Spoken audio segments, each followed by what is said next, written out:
MIDI file just like it just ends. Sorry, I just want to listen to that end again. It's pretty bad.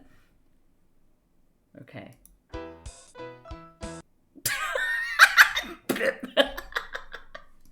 Sorry, everyone. Would you believe that when I got out of the shower and got ready to stream, I was actually like, I need to get a MIDI file of Tom Jones doing Delilah. I genuinely wanted it. It had to be Tom Jones's Delilah, and it had to be a MIDI file. Woo! Oops, almost destroyed my computer just then. But yeah, this is what it's like to live in my brain. These are the kinds of things my brain thinks. Imagine how torturous a life I must lead. Nostalgia for karaoke? I guess so, because they do tend to use MIDI tracks at karaoke, don't they?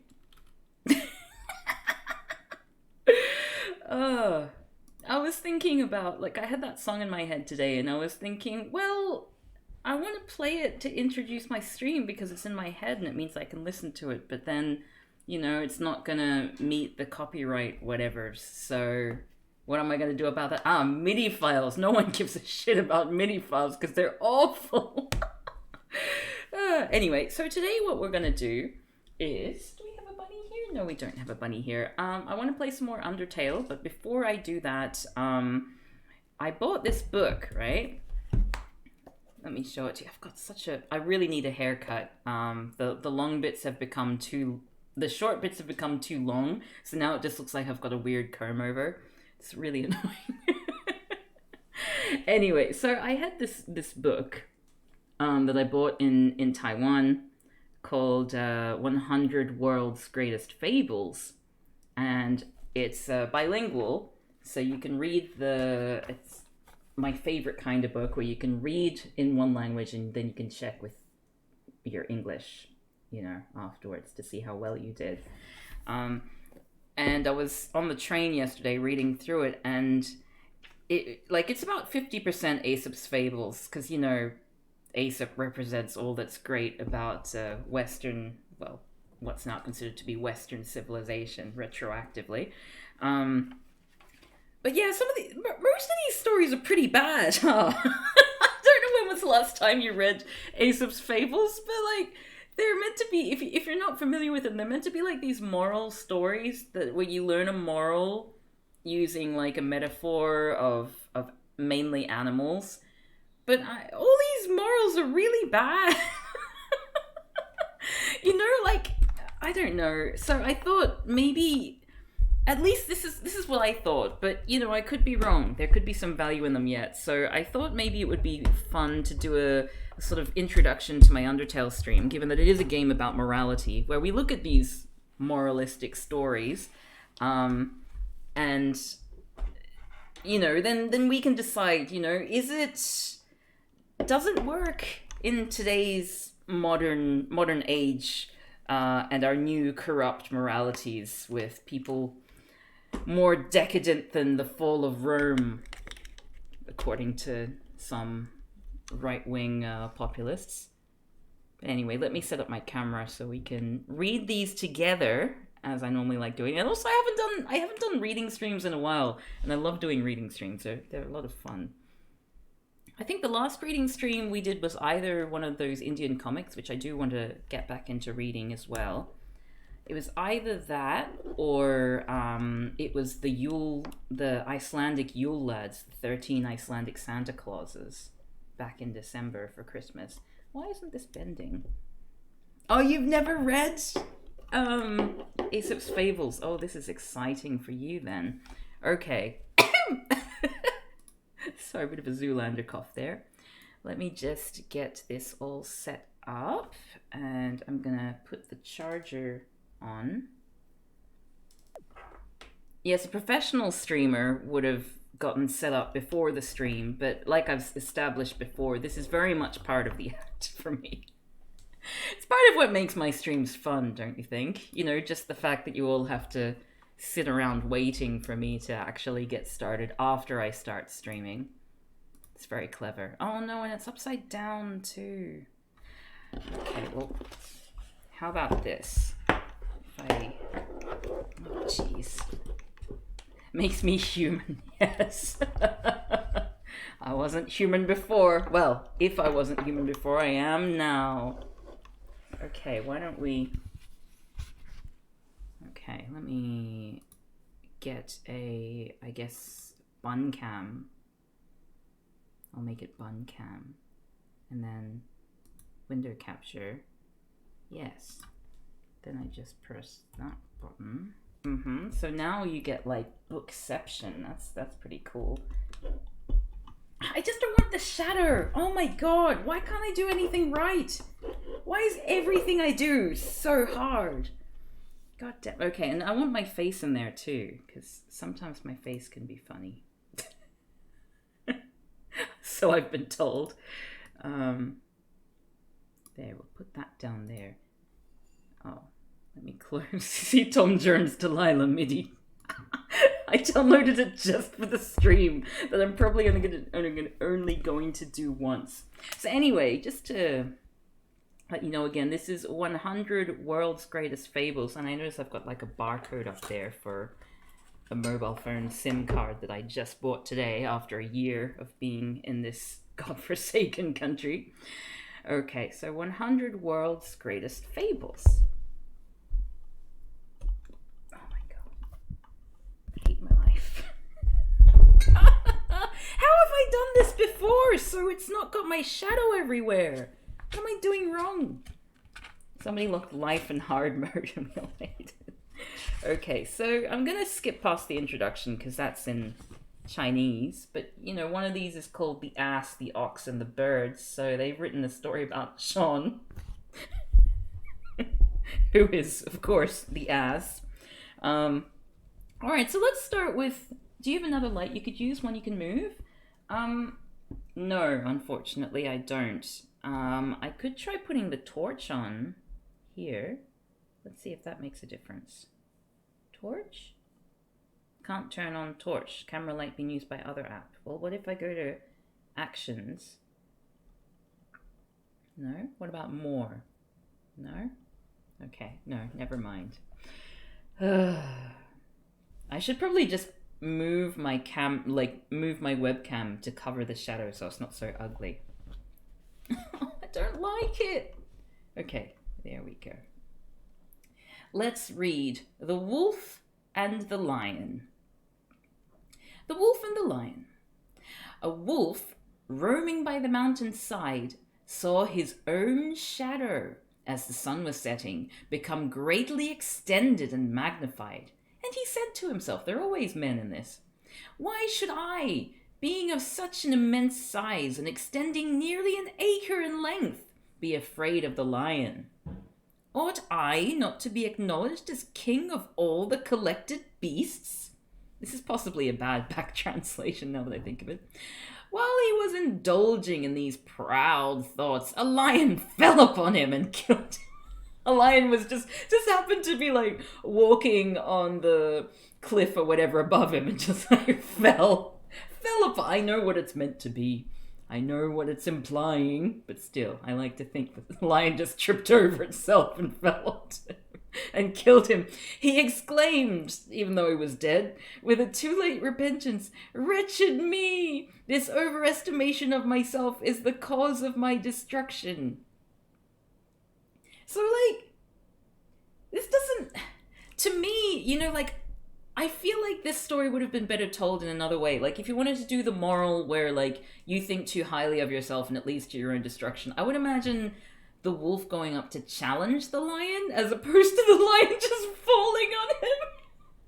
You know what I mean?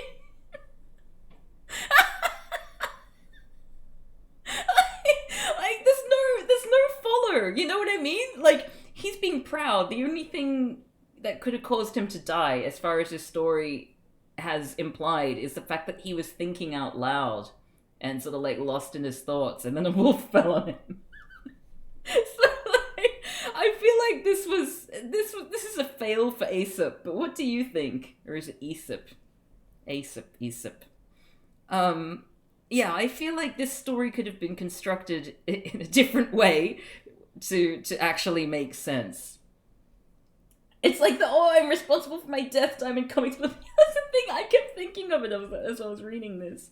The Lion wasn't even trying to kill him; he just fell awkwardly. Like I mean, like you could, if you were being generous, and assume because obviously this would be translated from what ancient Greek, and it would have been a lion pounced on him, but it still doesn't.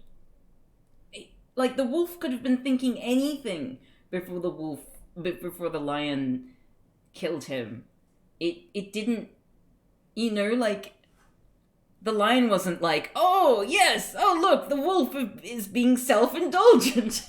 Now's my chance. It's just silly. Anyway, it sounds like a story meant to keep people from being proud of themselves. Yeah, which is fun. I mean, like you can debate about the implications of that and how it leads to things like tall poppy syndrome and things where you aren't allowed to be special or gifted in any way.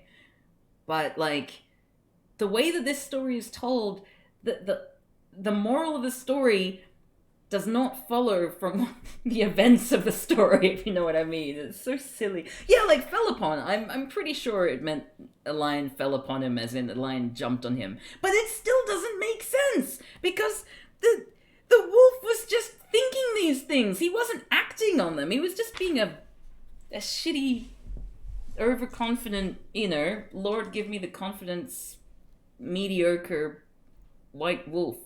Anyway, so next story we've got the lion can't read thoughts, right? Anyway, so now the fox and the lion. You'll notice the lion is a very, very popular character in these stories because apparently the lion is just evil. Okay, the fox and the lion. A fox who had never seen a lion, when by chance he met him for the first time, was so terrified that he almost died of fright. When he met him the second time, he was still afraid, but managed to disguise his fear. I'm gonna burp, sorry, excuse me. Excuse me, sorry. When he saw him the third time, he was so much emboldened that he went up to him and asked him how he did. Familiarity breeds contempt. I'm starting to think that maybe the fact that this is a book made in, built for predominantly Chinese audiences means that the translation wasn't so great. Because, like, what? How does familiarity breed contempt from what happened? It's just that he gets used to it. It doesn't mean, like, and he came up and asked him how he was. Like, I assume that's what it meant. He asked him, yeah, what are you doing? Like, if you look at the Chinese here, anyone else speak Chinese? Basically just he called out to him. I mean, like, I'm not an expert in Chinese, but I'm pretty sure this is like the fox went in front of him, went up to him, and called out. How is that being contemptuous? Familiarity breeds knowledge and maybe freedom. Yeah, like the moral doesn't lead on from the story here. Anyway, cav burp emote. I would definitely make a cav burp emote. I can't get any more emotes until I'm a partner, which is why I'm sort of hoping. I was so close to sort of being able to apply for partner, but then I got stranded in Melbourne, where, the audience share is significantly smaller here. Anyway, maybe it's supposed to be in the context of the previous story, but like that was a wolf. Oh, so you reckon like the fox is scared of the lion because of the fact that the lion fell on the wolf? The fox was afraid of lion because of that. It concluded that the lion is, yeah, something like that. But then familiarity breeds contempt. It doesn't make... Anyway. So next up we have the mules and the robbers. Two mules. I love the word mule. I love everything about it. I love the way that it's spelt. I love the way that it means either an animal or a shoe. And I love saying it, mule. Anyway, two mules well laden with packs were trudging along. One carried panniers filled with money, the other sacks weighted with grain.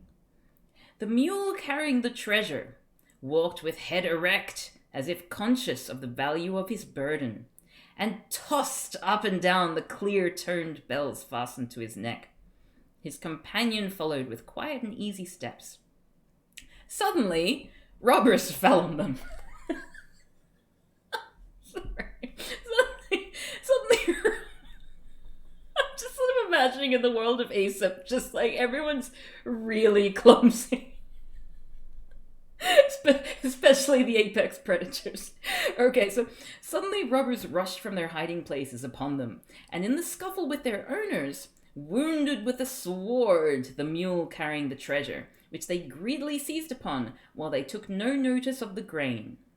The mule, which had been robbed and wounded, bewailed his misfortunes. The other replied, "I am indeed glad that I was thought so little of, for I have lost nothing, nor am I hurt with any wound." So this poor mule is hurt, right? The mule is possibly in mortal peril, and the other mule takes it upon themselves to just say, "Oh yeah, I'm really glad I was okay." Like, what kind of an arsehole is this mule? It's not a mule, it's an ass.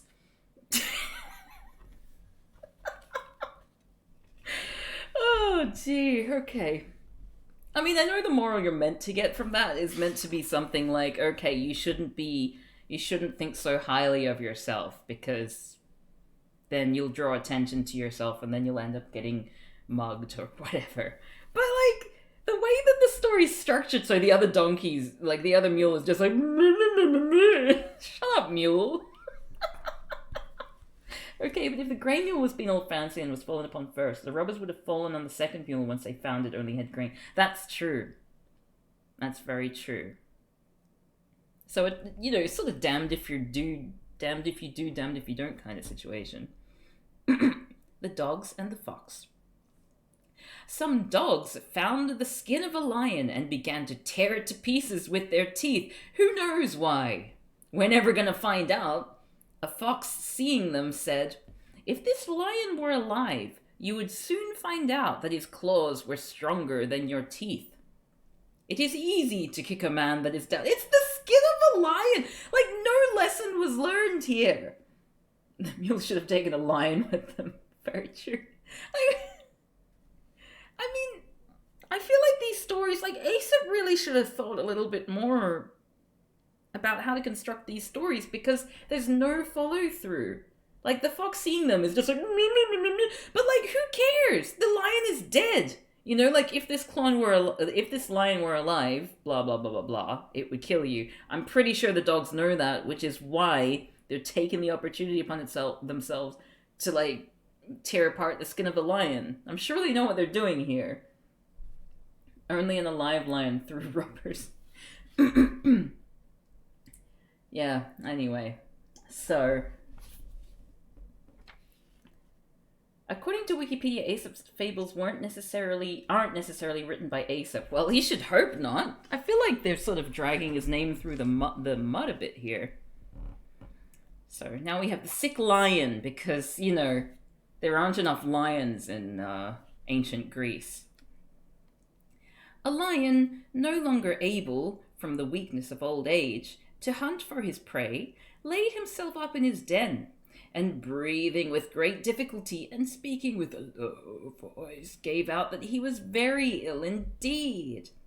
The report soon spread among the beasts, and there was a great lamentation for the sick lion. Who knows why? Because, like, everyone seems to be scared of the lion in these stories so far, but now all of a sudden everyone cares. One after the other came to see him. But catching him thus alone and in his own den, the lion made an easy prey of them and grew fat upon his diet. The fox, suspecting the truth of the matter, came at length to make his visit of inquiry. And so he went all this way just in case the lion will is eating everyone. Anyway. And standing at some distance, asked his majesty how it... Oh, I guess because the lion's meant to be the king of the jungle, even though they don't live in jungles. Maybe we're meant to just assume it's because he's the king, even if he's eating everyone and falling on everyone, that you need to spend time with him when he's dying. Kind of like, Prince Philip. What has he done for us?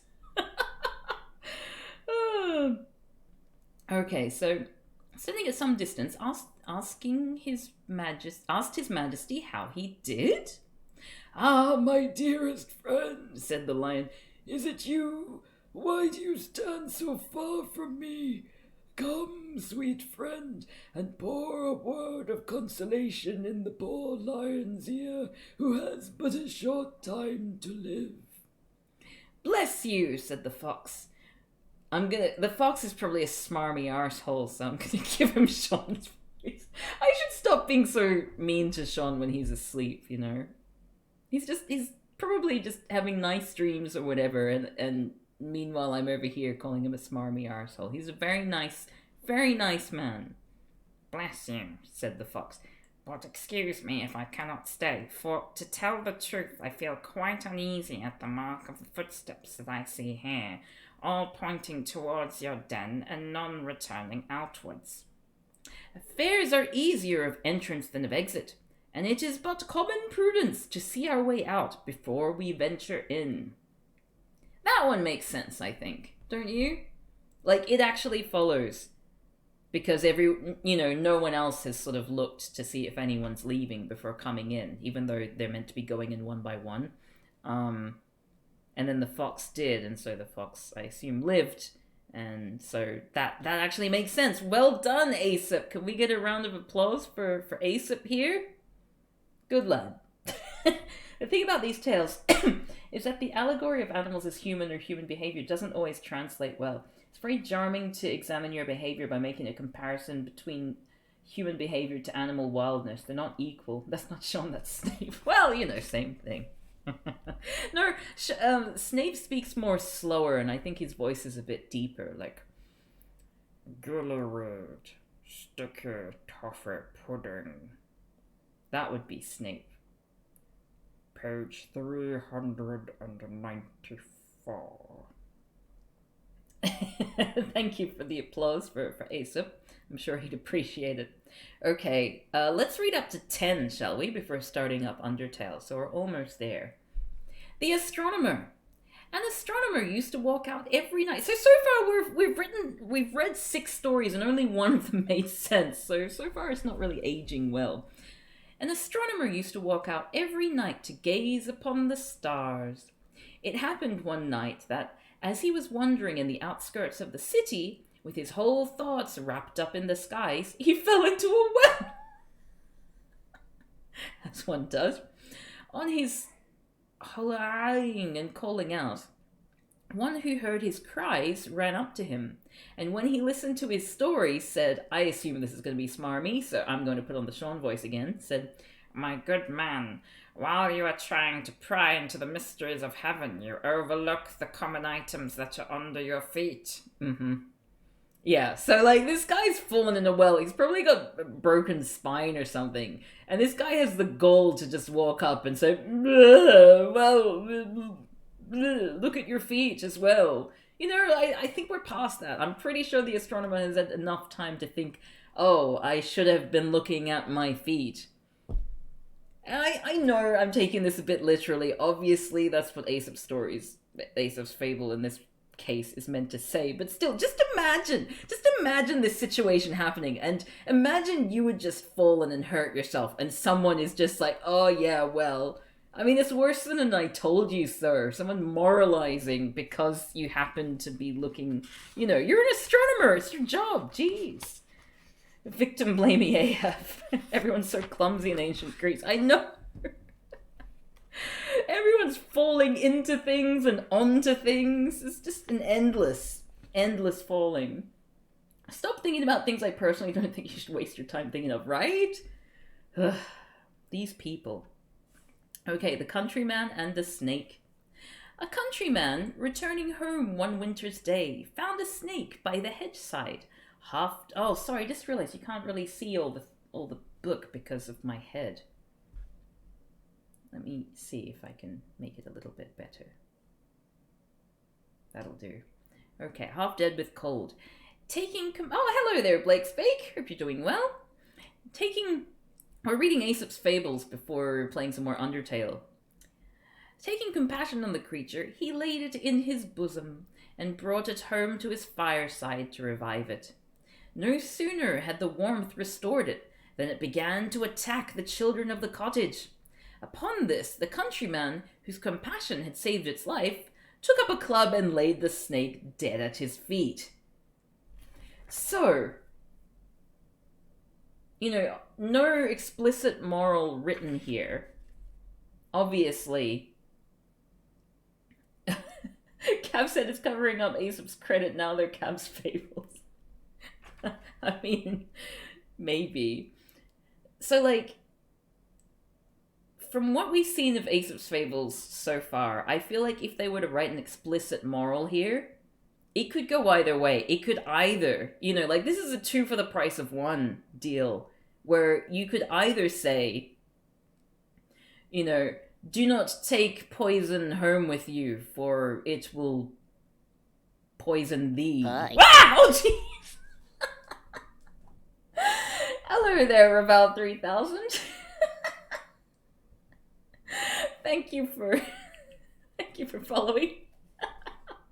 And yeah, it could very well be, don't bite the hand that feeds you. That was, when I was reading through this yesterday, this was sort of what I had in mind, it's scolding the snake for being such a horrible little, brat.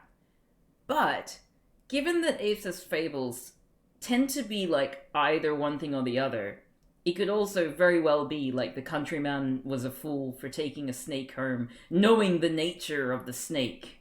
And I'm pretty sure there's some stories later on which are very much like that, a shepherd who makes friends with a wolf, and then the wolf kills his sheep, and then he's like, oh, I learned a valuable lesson this day. So, that's 2 morals for the price of 1. Yeah, the ending, I think, the ending makes it very obviously, because it mentions the compassion had saved its life. But, I'm just saying, based on how these stories seem to go, depending on how you worded it, this story could could moralize either way. IMO. The oxen and the axle trees. I don't know what an axle tree is, but I'm sure we're going to find out through the course of this story. As some oxen were dragging a wagon...